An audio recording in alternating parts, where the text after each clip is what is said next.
The morning sun cast long shadows across the manicured gardens of Buckingham Palace as King Charles III stood at his office window, watching the early shift of royal guards take their positions. His morning routine had become a sanctuary of solitude, a precious hour before the weight of crown and duty descended upon his shoulders. The king's private secretary knocked gently and entered with the day's schedule. But Charles barely glanced at the papers. Something had been troubling him for weeks now, a growing tension that seemed to follow him through every royal engagement and private moment. It wasn't the usual pressures of monarchy that bothered him, those he had learned to navigate with decades of experience. Heir apparent. This was different, more personal. And it centered around his beloved wife Camilla and her extended family. The trouble began subtly, as most palace dramas do. Small comments from Camilla's relatives during public events, minor breaches of protocol that required delicate handling, and an increasing sense that some family members were perhaps too comfortable with their proximity to power. Charles had initially dismissed these concerns, attributing them to the natural adjustment period that comes with any major change in royal hierarchy. However, recent events had forced him to confront a harsh reality. During a charity gala the previous week, Camilla's nephew had made inappropriate remarks to several foreign dignitaries, creating an uncomfortable situation that required swift damage control. The incident was quickly contained, but it left Charles questioning whether certain family members truly understood the gravity and responsibility that came with their positions. Camilla herself seemed oblivious to the growing tension her family was creating. She spoke fondly of family gatherings and defended her relatives when Charles gently raised concerns. Her loyalty was admirable, but it placed Charles in an impossible position. Caught between his duty as monarch and his love for his wife, the king had always prided himself on being a family man, someone who valued personal relationships alongside royal obligations. Yet he was beginning to realize that the monarchy demanded sacrifices he hadn't fully anticipated.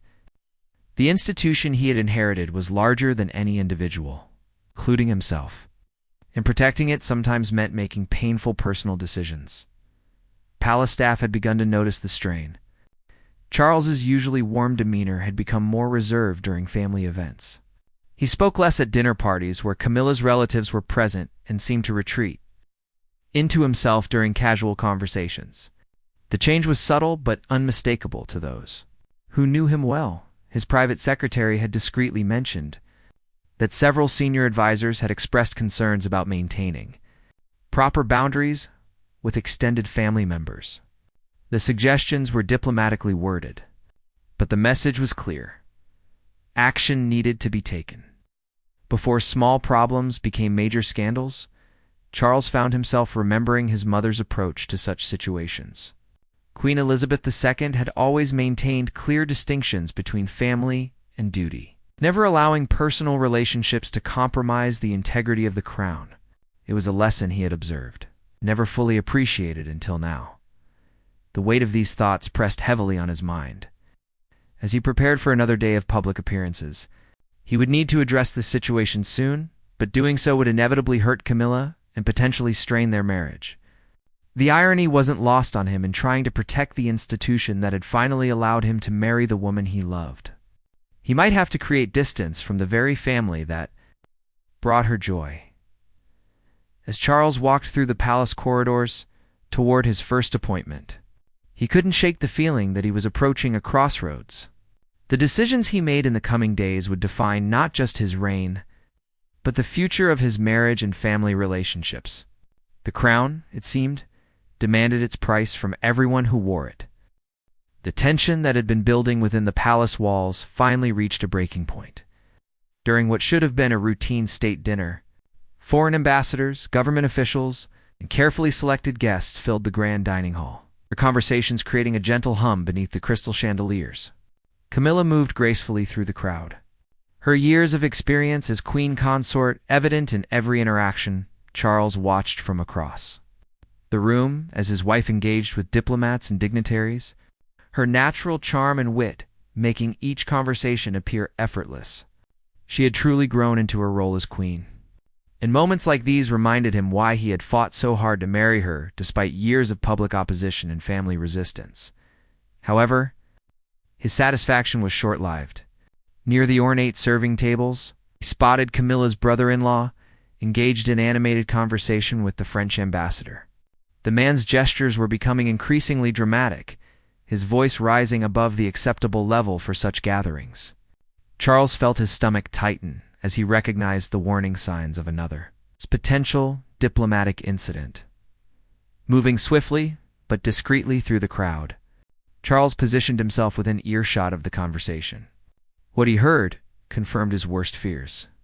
Camilla's relative was sharing inappropriate details about private royal family discussions, including sensitive information about upcoming policy decisions that hadn't yet been made public. The French ambassador looked uncomfortable, but remained politely engaged, clearly unsure how to extract himself from the situation. Without hesitation, Charles smoothly inserted himself into the conversation, redirecting the discussion towards safer topics while signaling for palace staff to provide a distraction. The immediate crisis was averted, but the damage to Charles's peace of mind was complete.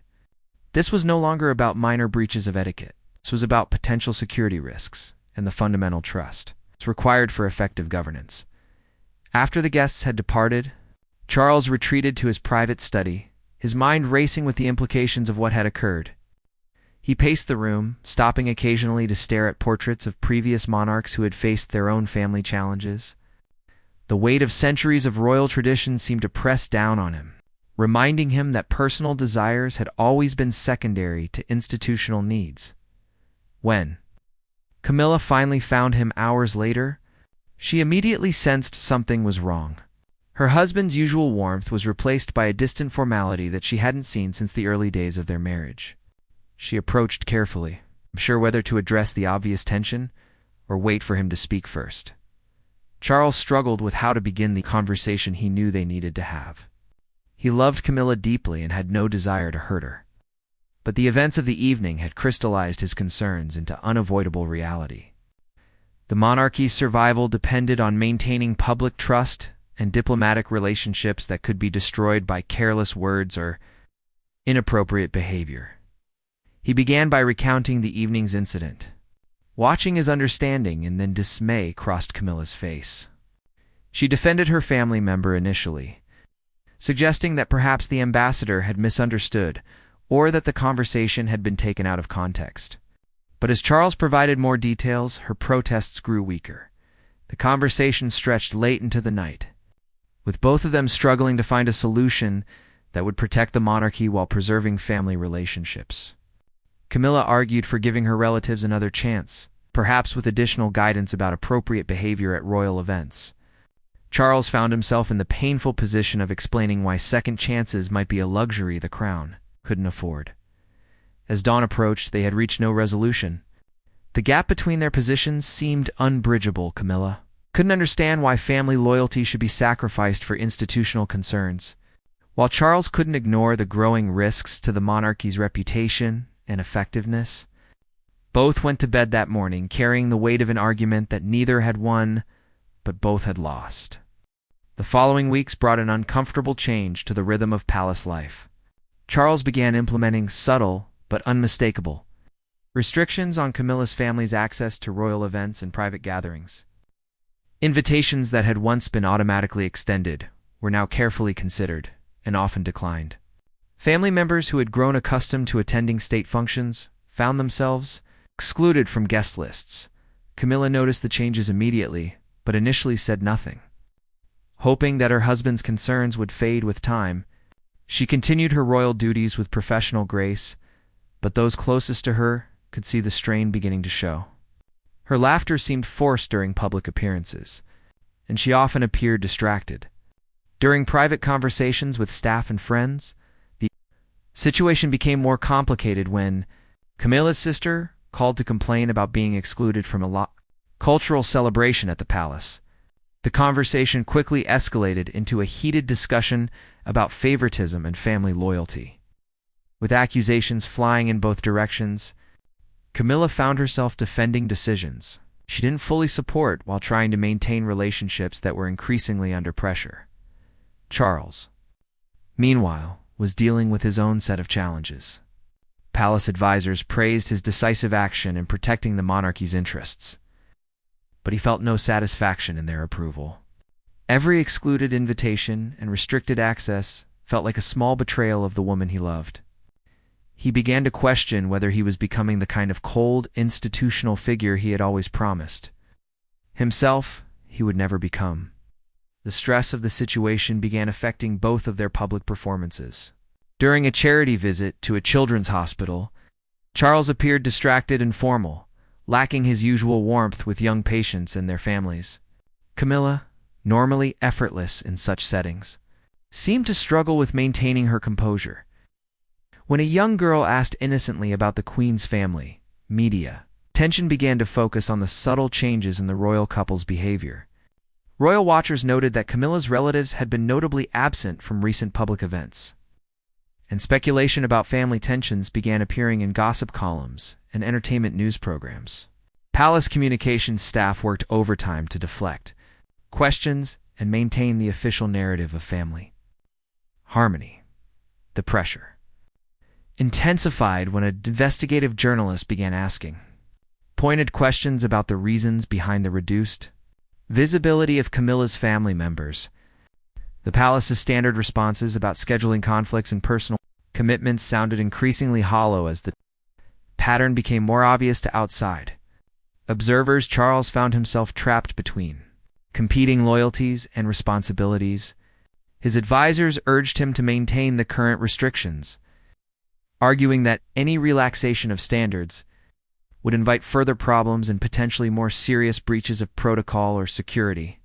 His wife, though she rarely complained directly, radiated disappointment and hurt that was perhaps more painful than open anger would have been. Sleep became elusive for both of them. Charles would lie awake replaying conversations and wondering if there might have been another way to handle the situation. Camilla struggled with feelings of isolation and the growing sense that her family was being punished for associations they hadn't chosen and behaviors they might not have fully understood were problematic. The palace staff, always sensitive to the emotional atmosphere of their workplace, began to notice the change in dynamics. Conversations became more formal, spontaneous gatherings were rare, and the easy family atmosphere that had characterized the early months of Charles's reign was replaced by something more sterile and institutional. Both Charles and Camilla began to realize that their crisis was about more than just family management or protocol violations. It was about the fundamental tension between personal happiness and public duty that had plagued the royal family for generations. The question was whether their marriage could survive the weight of choices that seemed to have no truly satisfactory resolution. The crisis reached its most dramatic moment during a seemingly routine garden party at Windsor Castle. The afternoon had been carefully orchestrated to showcase the monarchy's connection to British culture and community service. Hundreds of guests mingled on the perfectly maintained lawns while Camilla moved through the crowd with practiced ease. Engaging in conversations about local charities and community initiatives, Charles observed from a distance, as his wife demonstrated the skills that had made her such an effective queen consort. Her ability to make each person feel heard and valued was remarkable, and moments like these reminded him why she had won over even her harshest critics through years of dedicated service. The afternoon proceeded smoothly until Camilla began experiencing what initially appeared to be minor discomfort. She paused during a conversation with local volunteers, placing her hand briefly against her forehead. Several nearby guests noticed the gesture, but assumed it was simply fatigue from the day's activities. However, her condition deteriorated rapidly. Within minutes, Camilla's complexion had become noticeably pale, and she appeared unsteady on her feet. Her security detail moved closer, their trained eyes recognizing potential medical distress even before medical professionals could intervene, the moment that would later dominate. News coverage occurred without warning. As Camilla attempted to continue a conversation with a group of charity workers, her legs buckled suddenly. The queen consort collapsed onto the manicured grass, unconscious before anyone could reach her side. The response was immediate and professional. Royal guards formed a protective circle, while medical staff rushed to her aid. Within seconds, What had been a cheerful social gathering transformed into a controlled emergency response. Guests were efficiently moved away from the area. While maintaining the appearance of calm to prevent panic, Charles reached his wife's side within moments. His face pale, but his demeanor controlled as medical professionals assessed her condition. The sight of the king kneeling beside his unconscious wife on the Windsor lawn created an image that would be etched in the memory of everyone present. Emergency protocols activated seamlessly. An ambulance had been discreetly stationed nearby as standard procedure for royal events, and Camilla was quickly transported to a private medical facility. Charles accompanied her, leaving behind a garden party that continued under the careful management of palace staff, though the celebratory atmosphere had obviously disappeared. Initial medical evaluation revealed that Camilla had suffered from severe dehydration and exhaustion, conditions that had been exacerbated by the emotional stress she had been experiencing over the family situation. Doctors assured Charles that her condition was treatable and not immediately life-threatening, but they emphasized that sustained stress had clearly taken a physical toll. As news of the incident spread, media coverage focused intensely on possible causes for the Queen Consort's collapse. Speculation ranged from simple overwork to more serious underlying health conditions. Palace communications worked to control the narrative while respecting medical privacy requirements. The incident forced Charles to confront the real cost of the decisions he had made regarding Camilla's family. Seeing his wife unconscious on the hospital bed, surrounded by medical equipment and concerned medical staff, brought home the personal toll that royal obligations could exact on those he loved most. Medical professionals recommended a period of rest and reduced public commitments for Camilla's recovery. More significantly, they suggested that addressing sources of ongoing stress would be crucial for preventing similar incidents in the future. The implication was clear: the family situation that Charles had been managing through exclusion and distance needed a more sustainable resolution. Palace advisors gathered for emergency meetings to discuss both the immediate public relations challenges and the longer-term implications of the Queen Consort's health scare. The incident had highlighted vulnerabilities in their current approach to managing family tensions and raised questions about whether their strategies were ultimately counterproductive. Charles spent the night at Camilla's bedside, watching her sleep and reflecting on the events that had led to this moment. The woman who had stood by him through decades of public scrutiny and personal challenges was now paying a physical price for tensions he had perhaps contributed to through his handling of the family situation. Camilla's recovery period provided an unexpected opportunity for reflection and reassessment. Confined to private quarters under medical supervision, she found herself with uncharacteristic time for contemplation.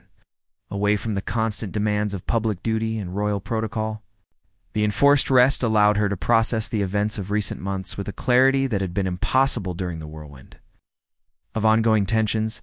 Charles spent every available moment at her bedside, their conversations taking on a depth and honesty that had been missing during the height of their family crisis.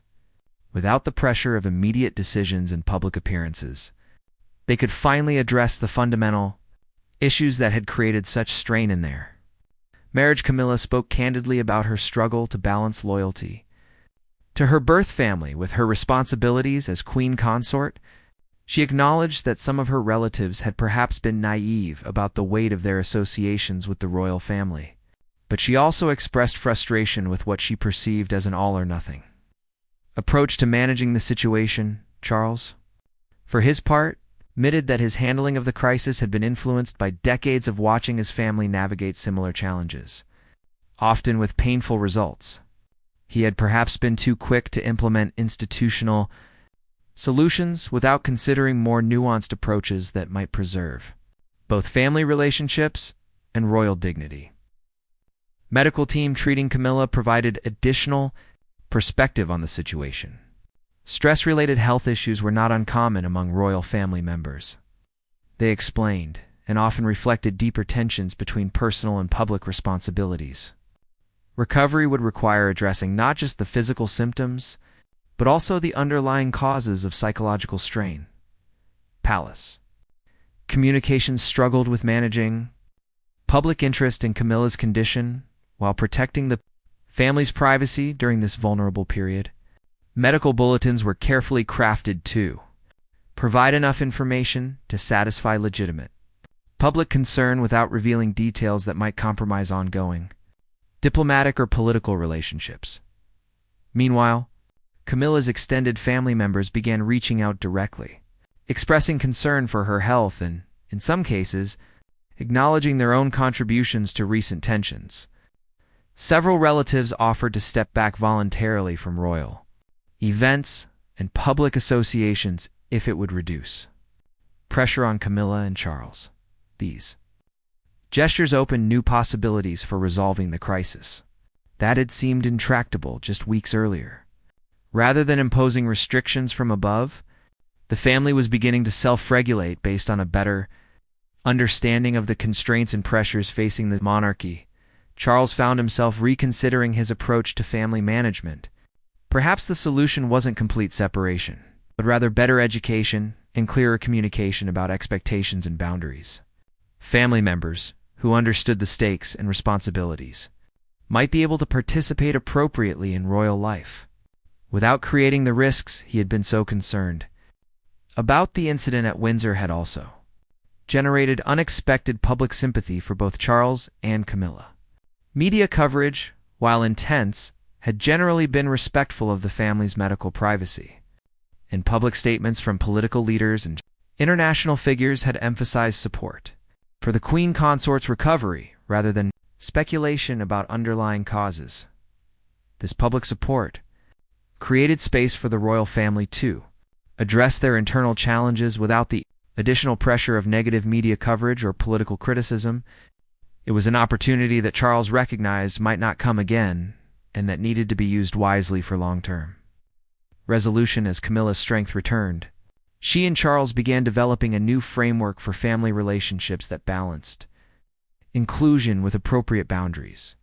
The approach would require ongoing communication and flexibility, but it offered hope for maintaining both family harmony and institutional integrity. The experience had taught them both that the monarchy's strength lay not in rigid separation from human relationships, but in finding ways to honor both personal bonds and public responsibilities. The challenge was implementing this understanding in practical ways that would prevent future crises while allowing the royal family to remain connected to the broader network of relationships that gave their lives personal meaning. 3 months after the Windsor Garden Party incident, a transformed dynamic had emerged within the royal household. Camilla had returned to her full schedule of public duties, but the approach to family relationships had evolved significantly from the rigid restrictions that had characterized the previous period. The new system centered around education and communication rather than exclusion. Camilla's family members participated in discreet briefing sessions with palace protocol staff, learning about appropriate boundaries and the potential impact of their words and actions on royal relationships and government business. Rather than feeling punished or excluded, they came to understand their role as supportive family members who could contribute positively to royal life. Charles discovered that many of the problematic behaviors had stemmed from misunderstanding rather than malice. Family members had genuinely not realized that casual conversations at royal events could have diplomatic implications, or that seemingly innocent comments might be interpreted as official royal positions on sensitive issues. The first major test of the new approach came during a state visit from Scandinavian royalty. Camilla's relatives were invited to participate in cultural events, but with clear guidelines about their roles and responsibilities. The result exceeded everyone's expectations. Family members proved capable of representing the royal household appropriately when they understood the stakes and had proper preparation. Camilla herself emerged from the crisis with a deeper appreciation for the complexities of royal life and a more sophisticated understanding of how personal relationships intersected with public responsibilities. Her health scare had been a wake-up call, but it had also provided an opportunity to address underlying tensions that might have eventually caused more serious Problems. The media narrative gradually shifted from speculation about family tensions to recognition of the royal couple's successful navigation of a challenging period, their ability to maintain both family relationships and institutional integrity was seen as a sign of mature leadership and effective monarchy. Charles found that the experience had taught him valuable lessons about leadership, style, and family management that extended beyond the immediate crisis. The rigid institutional thinking that had initially guided his response had given way to a more nuanced approach that acknowledged the human dimensions of royal life while still protecting essential interests. Palace staff noted returned to the warmer, more relaxed atmosphere that had characterized the early months of Charles's reign. Family gatherings were once again spontaneous and enjoyable, but with an underlying understanding of appropriate boundaries that prevented the casual breaches that had created earlier problems. International observers praised the royal family's handling of what could have been a damaging public crisis. The discretion with which family tensions had been managed, combined with the transparency about Camillas' health challenges, demonstrated a modern approach to monarchy that balanced public accountability with personal privacy. The resolution also strengthened Charles and Camilla's marriage in unexpected ways. The crisis had forced them to communicate more honestly about their different perspectives and priorities, leading to a deeper understanding of each other's needs and concerns. They had learned to navigate the tension between personal loyalty and public duty without sacrificing either completely. As the royal couple resumed their normal schedule of engagements, they carried with them lessons that would inform their approach to future challenges. The monarchy, they had learned, was strong enough to accommodate human relationships and personal bonds, but only when those relationships were guided by clear understanding of royal responsibilities and genuine commitment to serving the institutions. Larger purposes, the story of their crisis and recovery became part of the ongoing evolution of the British monarchy, demonstrating that even ancient institutions could adapt and grow when faced with contemporary challenges. Charles and Camilla had proven that love, loyalty, and duty could coexist when supported by honest communication, mutual respect, and shared commitment to something greater than themselves. Their success in resolving the family tensions while maintaining both personal happiness and institutional integrity offered a model for future generations of royals who would inevitably face their own challenges in balancing private lives with public service. The crown, it seemed, was indeed compatible with human warmth and family connection, but only when those connections were tempered by wisdom, understanding, and unwavering dedication to the monarchy's enduring mission.